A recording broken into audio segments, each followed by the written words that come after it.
प्रिय विद्यार्थियों नमस्कार। राजकीय कन्या महाविद्यालय तिवरी मथानिया जोधपुर के यूट्यूब चैनल पर आपका स्वागत।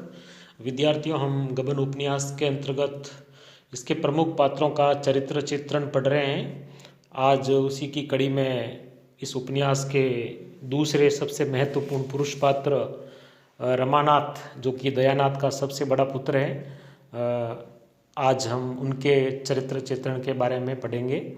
उनके चरित्र की विशेषताएं आपने देख ली हैं। आधुनिक शिक्षा प्राप्त व्यक्ति और पूंजीवादी मूल्यों में विश्वास रखने वाला, दिखावा और नुमाइश पसंद व्यक्ति, मध्य वर्गीय चरित्र का विभाजित व्यक्तित्व, दृढ़ इच्छा शक्ति का अभाव, भावुक और कल्पनाशील।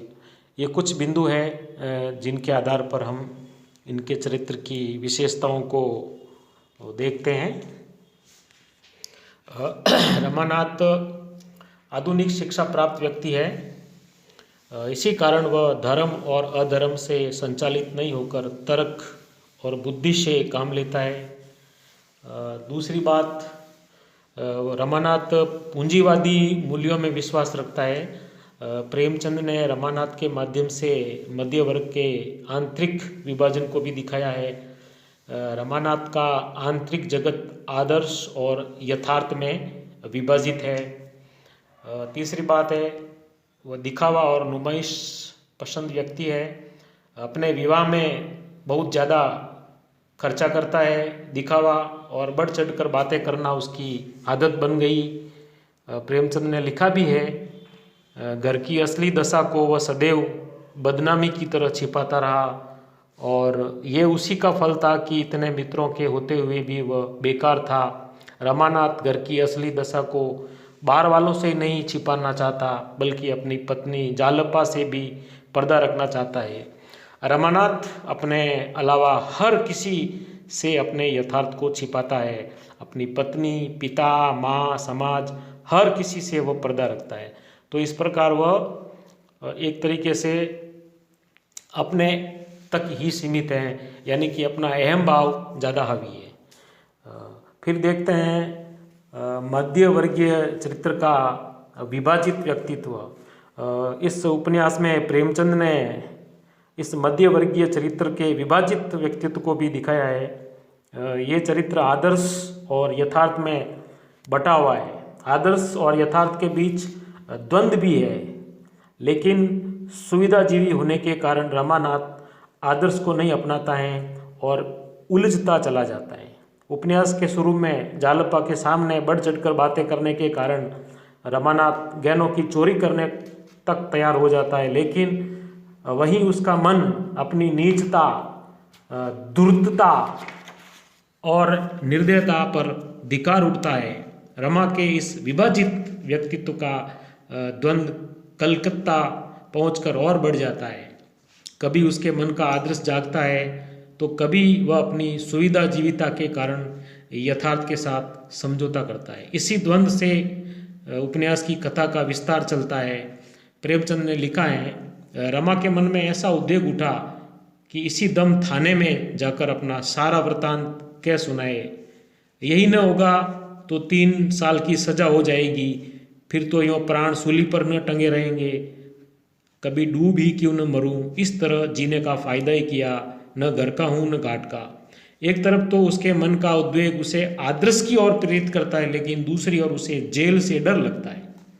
इसलिए वह थाने में जाकर अपना सारा वृतांत नहीं सुनाता, बल्कि सुविधा पाने के लिए झूठी गवाही देने के लिए भी तैयार हो जाता है। रमा की इस मनोदशा को प्रेमचंद ने बहुत ही बारीकी से पकड़ा है। जालपा का पत्र पढ़कर रमा आत्मविश्वास से भर जाता है।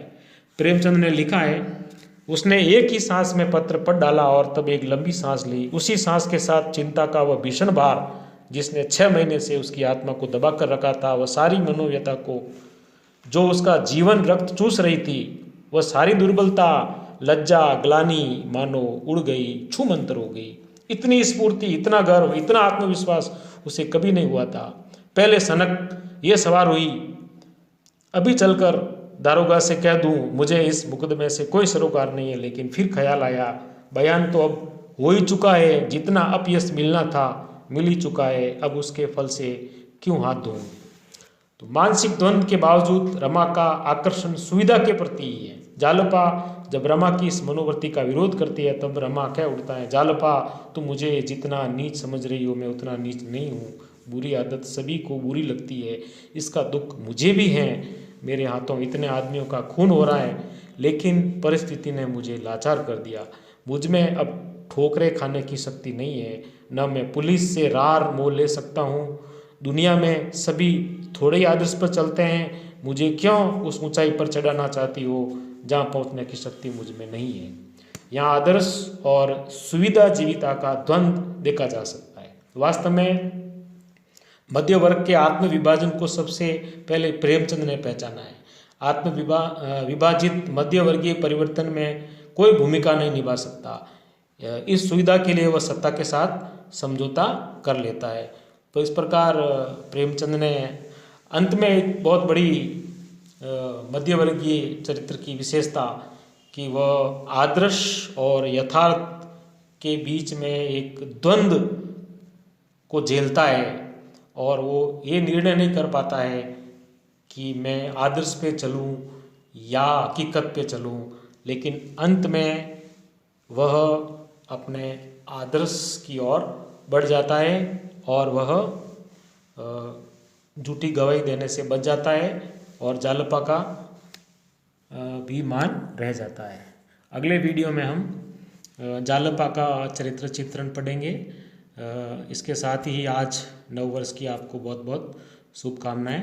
धन्यवाद।